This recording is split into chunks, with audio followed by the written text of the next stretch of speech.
নমস্কার, এসপিইএন চ্যানেলে আপনাদের স্বাগত। সকালের একটা প্যাকেজে বলেছিলাম আজকে ঐতিহাসিক 25শে অক্টোবর মোহনবাগানের ক্ষেত্রে লাকি ডে, আর ততটাই অপকীর্তির দিন ইস্ট বেঙ্গলের। শেষ পর্যন্ত ইস্ট বেঙ্গল কিন্তু স্বদেশীদের নিয়ে গড়া ডেম্পোর কাছে অপ্রত্যাশিতভাবে 2-2 গোলে ড্র করেছে।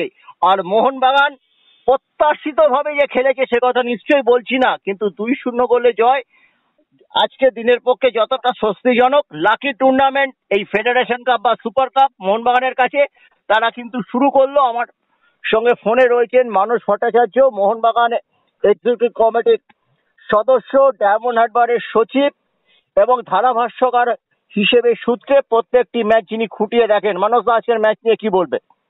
দেখো, আজকের ম্যাচ দেখে এটাই বলবো যে মলিনা কিন্তু 31 তারিখটা মাথায় রেখেই তার দল গঠন করেছে। তিনি দুটো ডিফেন্ডারকে রেখেছেন, অ্যালফ্রেড এবং রড্রিগেজকে। ডান দিকে তিনি রেখেছিলেন মেহতাব সিংকে এবং বাঁদিকে সুভাশিস। এদের চারজনকে কিন্তু তিনি আজকে কোনো চেঞ্জ করেননি। অপর দিকে দুটো উইঙ্গার মানবীর এবং লিস্টনকে তিনি পুরো খেলিয়েছেন।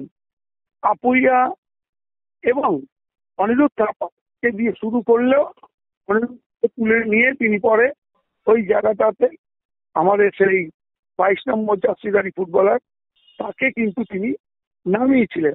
হ্যাঁ, অনিরুদ্ধ থাপা একটা হলুদ কার্ড দেখেছিল, সেই হলুদ কার্ড দেখেছিলেন, গার্ড করার জন্য এটা চেঞ্জ করে নিয়েছেন।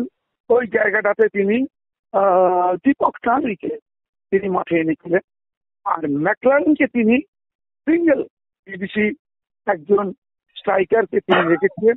ম্যাকলারেনের জোড়াগুলি আজকে বাজিমাত হয়েছে এবং প্রথম গোলটির ক্ষেত্রে আমি প্রশংসা করব লিস্টন কোলাসো, যেভাবে চেষ্টা করার পরে ব্যাকহিল করে আনমার্ক ম্যাকলারেনকে বলটা বাড়িয়েছিলেন। ওদের ডিফেন্ডাররা কিন্তু বুঝতে পারেনি, ডান পায়ের শার্ট শুটিংয়ে ও বলটা জালে জড়িয়ে দেয়। এটা 38 মিনিটের ঘটনা প্রথমার্ধে। আজকে মলিনার কথা যেটা বলছিলাম, উনি 31 তারিখ একটা বড় ম্যাচ খেলবেন এবং ওটা খুব গুরুত্বপূর্ণ ম্যাচ তার জন্য। এখনো পর্যন্ত মোহনবাগান দলকে আমরা সেইভাবে শেপে দেখিনি, কিন্তু আজকে মোহনবাগানের খেলা কিন্তু আমার খারাপ লাগেনি। খেলোয়াড়দের মধ্যে একটা ভালো খেলার তাগিদ আমি লক্ষ্য করেছি। তারা অনেকটা চেষ্টা করেছে, মানে ক্যাজুয়াল অ্যাপ্রোচ কোনো খেলোয়াড়ের মধ্যে কিন্তু আজকে ছিল না।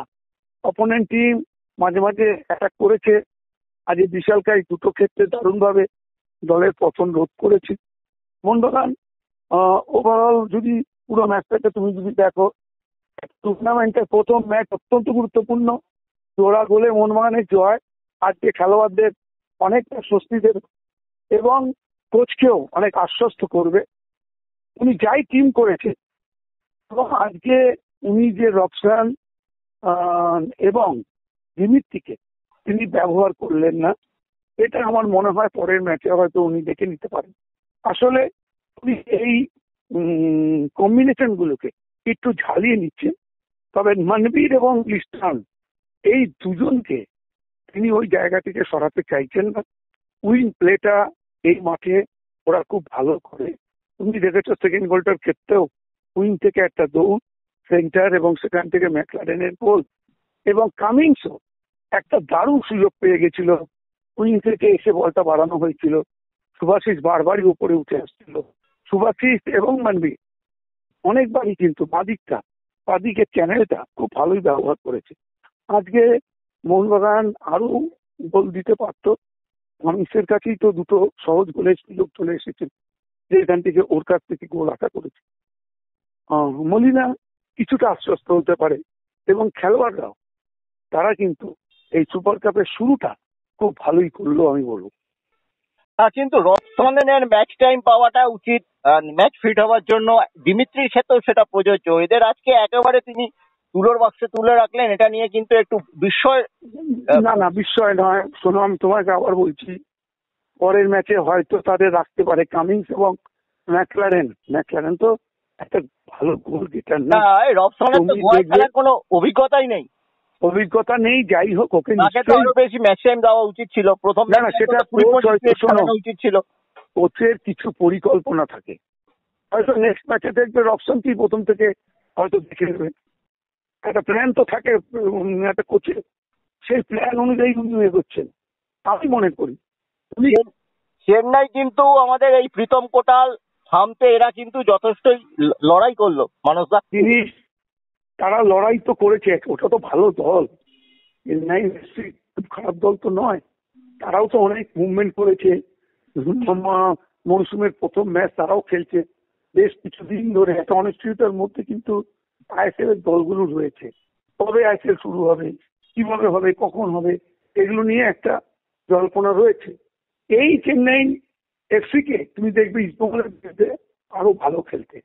ওরা আজকে যে ফুটবলটা খেলেছে, আজকে তো দেখো তোমাকে একটা জিনিস মানতে হবে, ফুটবলের দক্ষতা কিন্তু একটা বড় ব্যাপার। দলের সুযোগ কাজে লাগানো, এটা কিন্তু ম্যাকলারেন, কামিন্স বারবার করে দেখিয়েছে, দিমিত্রি এটা কিন্তু করে দেখিয়েছে। সুতরাং সেদিক থেকে বলা যেতে পারে যে এই জায়গাটাতে তোমাকে মাথায় রাখতে হবে মলিনারও একটা ভাবনা চিন্তা আছে 31 তারিখের খেলার উপর। তাই 31 তারিখের জন্যই আজকে তিনি তার দল সাজিয়েছিলেন বলে আমি মনে করি। তিনি আজকে আপুইয়া এবং অনিরুদ্ধ থাপাকেও দেখে নিলেন এবং তার সাথে তিনি বিদেশি ডিফেন্ডারকে আজকে প্রথম থেকে মেয়েটার এবং মানসদা সুভাষিসের সাথে জুড়ে এটা নিয়ে তো আমরা আলোচনা আগেও করেছি, কিন্তু চেন্নাই ইস্টবেঙ্গলকে কতটা ঝামেলার মধ্যে ফেলতে পারে?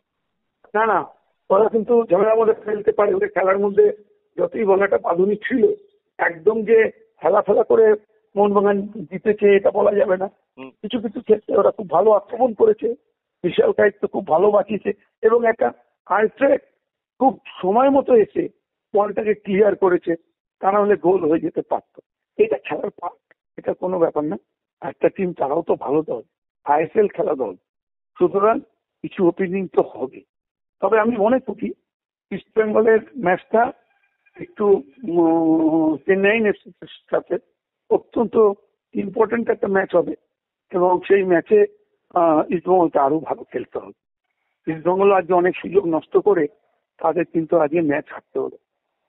নিরঙ্কুশ প্রাধান্য ছিল কিন্তু ইস্টবেঙ্গলে, বেশ ভালো প্রাধান্য নিয়েই তারা খেলছিল, বেশ কিছু ওপেনিং তারা করেছিল, সেটা কিন্তু কাজে লাগেনি। আজকে মোহনবাগানেরও যেমন পোস্টে বল লেগেছে, তেমনি ইস্টবেঙ্গলেরও কিন্তু আজকে খেলার একটা বল পোস্টে লেগে ফিরে এসেছে।